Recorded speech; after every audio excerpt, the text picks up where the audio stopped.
Israel का सिंहासन डोल रहा है और इस तरीके से डोल रहा है, आप सुन के हैरान रह जाएंगे। जिस तरीके से आज हिजबुल्लाह ने लगातार मार की है, जिस तरह से फिलिस्तीनी रेजिस्टेंस ने लगातार मार की। अगर कल 32 इजरायली मारे गए तो आज ये समझ लीजिए आप कि कम से कम 45 इजराइल के जो इंफ्रास्ट्रक्चर है, जो मटीरियल लॉस है, वो इजराइल को हुआ। 45 जगहों पर हिजबुल्लाह और फिलिस्तीनी रेजिस्टेंस ने जो उनका इंफ्रास्ट्रक्चर है, इस कदर उस पर वार किया है कि इजराइल के कई इलाकों में बिजली नहीं है, कई इलाकों में पानी नहीं है। यह हालत हो गई है। आपको दुनिया की जो गोदी मीडिया है दुनिया का, और जो भारत का सड़ा हुआ गोदी मीडिया है, इवन यूट्यूब का जो सो कॉल्ड मीडिया है, ये भी आपको जो अपने को सेकुलर कहता है, एंटी बीजेपी कहता है, ये क्यों नहीं सच बोलता है? ये बड़ी समझ में बात नहीं आती।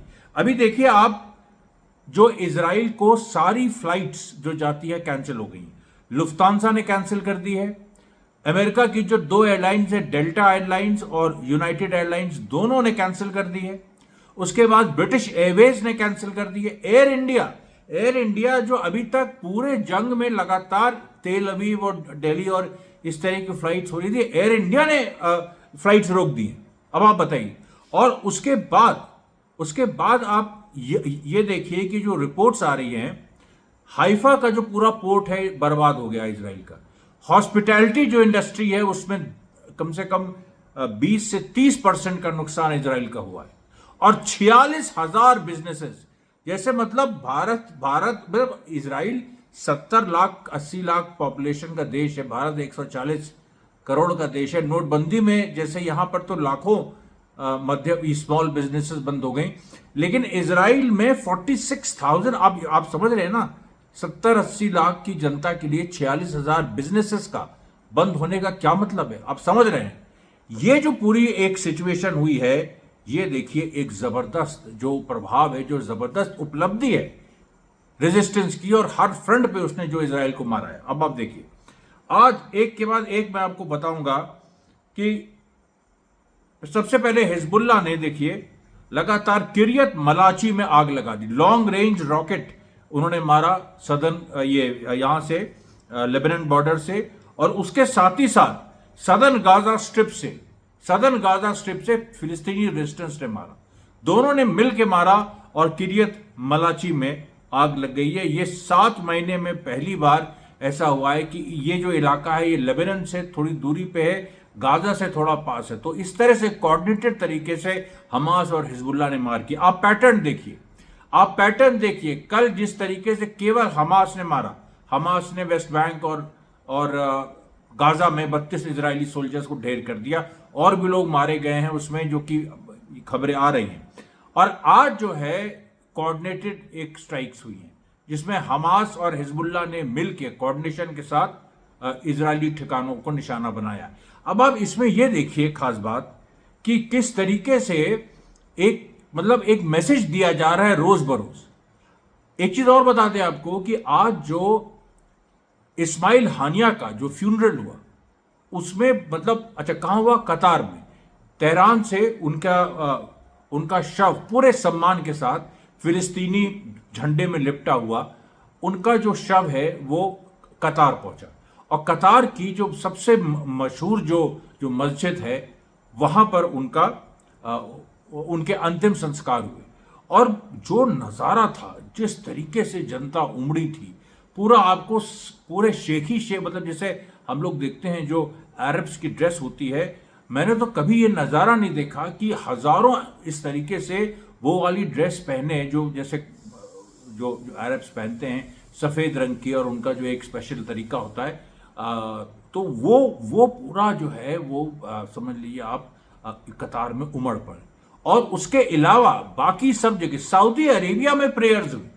सऊदी अरेबिया बिल्कुल हमास के खिलाफ है, इजराइल के साथ आप जानते हैं। सऊदी अरेबिया में किंग के ऑर्डर के खिलाफ प्रेयर्स हुई। उसके बाद आप देखिए Pakistan, Malaysia, Indonesia, Tajikistan, Uzbekistan, आप जहां चले जाइए, मतलब इवन अजरबैजान जो कि मुस्लिम देश है लेकिन इजराइल के साथ है, वहां भी।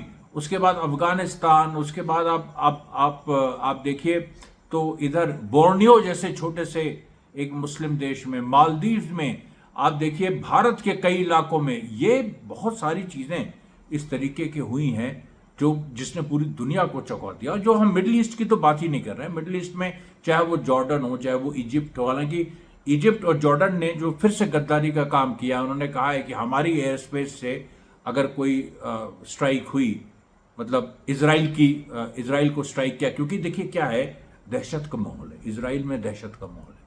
और इसराइल में जो दहशत का माहौल है, ये इसी से आप अंदाजा लगा सकते हैं कि सारी फ्लाइट्स एक तो बंद हो गई हैं, दूसरी बात वहां लोग छोड़ छोड़ के देश भाग रहे हैं और वो ऐसी जगह इकट्ठा हो रहे हैं क्योंकि वहां पर जो बंकर सिस्टम इन लोगों ने बनाया था वो पूरा कोलैप्स हो गया कि जब अगर कोई स्ट्राइक होगी तो बंकर्स बनेंगे, ये बनेंगे, वो बनेंगे, मतलब उन्होंने बना के रखे हैं, लेकिन वो पूरा सिस्टम कोलैप्स कर गया। वहां पर ठीक से उसमें भी शायद करप्शन था या क्या था, वो बंकर बन नहीं पाए और इजरायली जनता जो है वो बिल्कुल उन बंकर्स को निगेट कर रही है और देश छोड़ने पे वो आमादा है। लेकिन तेल अवीव से जब फ्लाइट्स आ नहीं रही हैं, जा रही हैं, जो इसराइल की अपनी जो एयरलाइंस है वो चल रही है और एक दो बहुत ही लो कॉस्ट जो एयरलाइंस है वो चलती है, लेकिन उनमें बिल्कुल जानवरों जैसी, मतलब जानवरों की तरह लोग भर भर के भाग रहे हैं। ये पूरी स्थिति अभी तो उस तरह से ईरान ने, हिजबुल्लाह ने अटैक भी नहीं किया, तब यह हालत है। और आपको एक बात और बता दें, ईरान ने कल यानी 1 अगस्त 2024 को ईरान ने बाकायदा यूएन को नोटिफाई किया कि हम रिटेलिएटरी स्ट्राइक्स करेंगे और हमारा राइट है under article 51 of the UNO का जो आर्टिकल 51 है यूनाइटेड नेशंस का, वो हर देश को सेल्फ डिफेंस में स्ट्राइक करने की इजाजत देता है। केवल ये नहीं कि सेल्फ डिफेंस आपके ऊपर हमला हुआ, अगर आपकी टेरिटरी पे किसी ने हमला किया तो आप जवाब दे सकते हैं। तो ईरान ने बाकायदा नोटिफाई कर दिया है यूनाइटेड नेशन कि हम इजराइल पे स्ट्राइक करेंगे। और इसके पिछले वीडियो में हमने आपको बताया कि पूरा जो इस्माइल हानिये की जो मौत के बारे में जो गुत्थी है वो भी सुलझ गई है, न्यूयॉर्क टाइम्स का झूठ भी सामने आ गया है और किस तरीके से जो ईरान का जो वर्जन है कि मिसाइल से ही स्ट्राइक एक हुई थी, कोई अंदर कोई बम नहीं रखा था, 2 महीने से ये मिसाइल से स्ट्राइक हुई थी। ये देखिए बड़ी महत्वपूर्ण बात है और इसको लेके ये जो वेस्ट का नैरेटिव है वो कोलैप्स कर गया। एक ईरान ने पलटवार किया और पूरा का पूरा पश्चिमी दुनिया वो जिस तरह का नैरेटिव इस्माइल हानिया की डेथ पे बनाना चाहता था वो कोलैप्स कर गया। अब आप देखिए, हम आगे चलते हैं।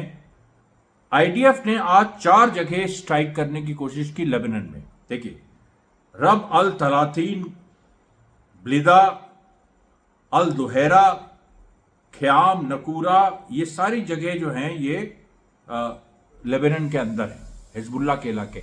यहां एयर स्ट्राइक करने की कोशिश की लेकिन उनके प्लेन्स को इंटरसेप्ट कर लिया गया। कुछ ही जगह बस नुकसान हुआ, वो भी कोई जान का नहीं, कुछ जगह, और वो भी ओपन एयर में ज़्यादातर इनके जो इजराइल के हथियार है वो गिरे। लेकिन इसमें जो इंटरसेप्शन हुआ कि जो अमेरिकन एक्सपर्ट्स कह रहे हैं कि इसका मतलब है इस तरह के इंटरसेप्शंस का कि हिजबुल्लाह तैयार है कि वो, और तैयार वो इसीलिए है क्योंकि कुछ बड़ा करने जा रहा है हिजबुल्लाह ना, करेगा वो बड़ा, और उसके बाद जो रिटेलिएशन होगा इजराइल की तरफ से उसके लिए वो तैयार। उसने एक नमूना दिखा दिया। आज कम से कम पहली बार ऐसा हुआ है, 5 या 6 जगह, पहले इक्का दुक्का जगह होता था, लेकिन 5 या 6 जगह इजरायली जो एयरक्राफ्ट है उसको इंटरसेप्ट करके उस पर ड्रोन मारा और उन एयरक्राफ्ट्स को बॉम्बिंग किए बिना वापस लौटना पड़ा। अब ये पूरी हालत इजराइल की हो गई है।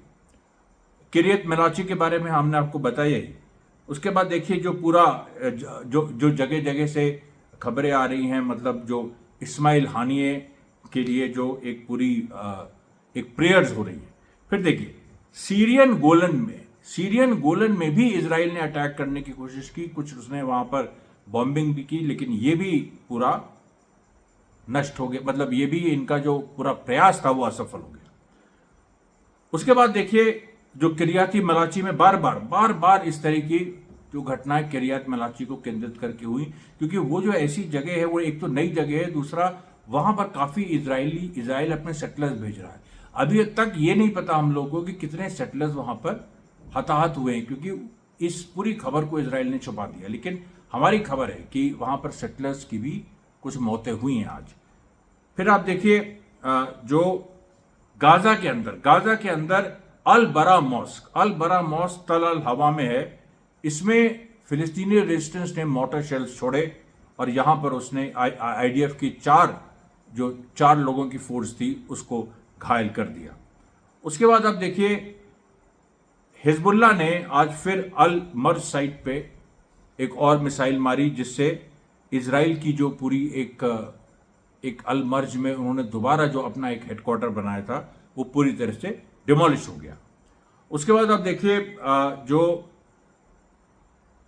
ये देखिए अल अक्सा, मतलब इजराइल इतना डेस्परेट है कि अल अक्सा मस्जिद जेरूसलम में उसके प्रीचर शेख इकरामा साबरी को इजराइल ने उठा लिया और इनको एबडक्ट किया और कुछ इनके साथ कुछ टॉर्चर करना चाहता था, लेकिन उसी समय कुछ फिलिस्तीनी जनता वहां पर पहुंच गई, उसने घेराव किया और उसने अब अपने जो चीफ प्रीचर हैं शेख इकरमा साबरी, इनको इजराइल के चंगुल से निकाल लिया। अब ये सोचिए ये हालत हो गई।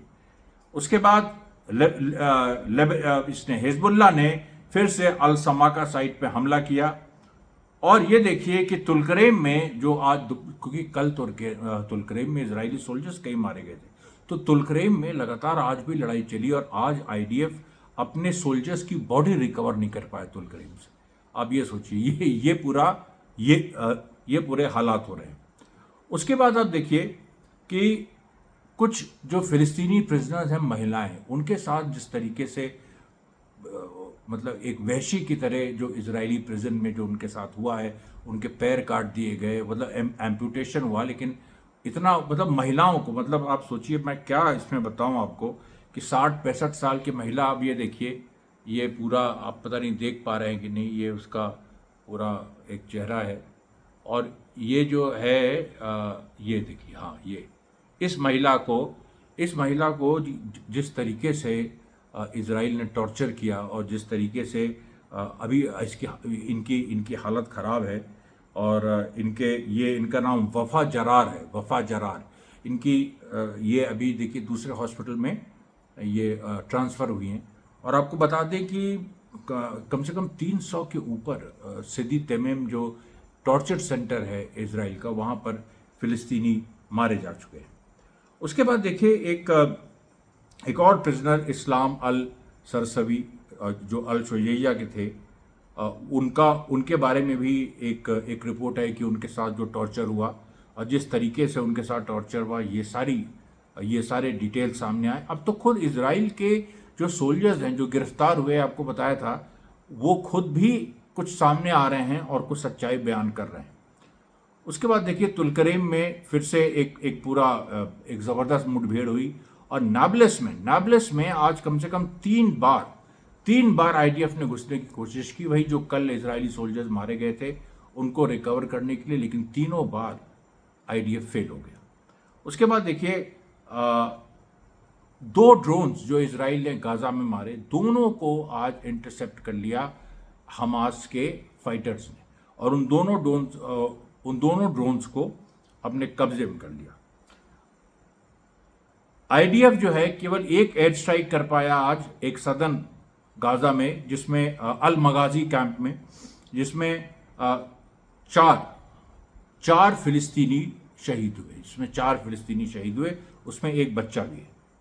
उसके बाद देखिए सुबह एक और बड़ी घटना हुई जब नाब्लस में वो इजरायलीज अपने सोल्जर्स की बॉडीज ले जाने के लिए घुसे, तो उनको घुसने नहीं दिया बल्कि और 2 वहाँ सोल्जर्स को घायल कर लिया और उसमें से एक को वहाँ पर उन्होंने बंदी बना लिया। फिर देखिए जेनिन में जिस तरह से रेजिस्टेंस हुआ, कल भी जो पूरी घटनाएं हुई थी वहाँ भी आज भी फिर से घुसने की कोशिश की आईडीएफ ने, फिर वो मार खा के पीछे हटी। कोई मरा या घायल नहीं हुआ, लेकिन बहुत बुरी स्थिति आईडीएफ की वहाँ पर जेनिन में हुई। फिर देखिए बेथलेहम में देखिए एक पूरा जेरूसलम बेथलेहम में जहाँ लोग थोड़ा ज़्यादा रिलीजियस हैं, जहाँ उस तरीके से हिंसा की तरफ नहीं जाते हैं, यहाँ अब जो पूरा जो मामला हो गया है और जिस तरह से कल अपराइजिंग हो गई पूरी यहाँ पर जेरूसलम में बेथलेहम में, वहाँ आज भी देशे कैंप में लगा जो यूथ है उन्होंने मोलोटोव कॉकटेल से पूरा पाट दिया। मतलब पूरी सड़क पाट दी। और इजरायली टैंक्स जो हैं वो वहाँ घुसना चाह रहे थे, वहाँ घुस ही नहीं पाए। पूरे सड़क पे मोलोटोव कॉकटेल्स की जैसे कारपेट बिछी हो, उस तरह का नज़ारा था।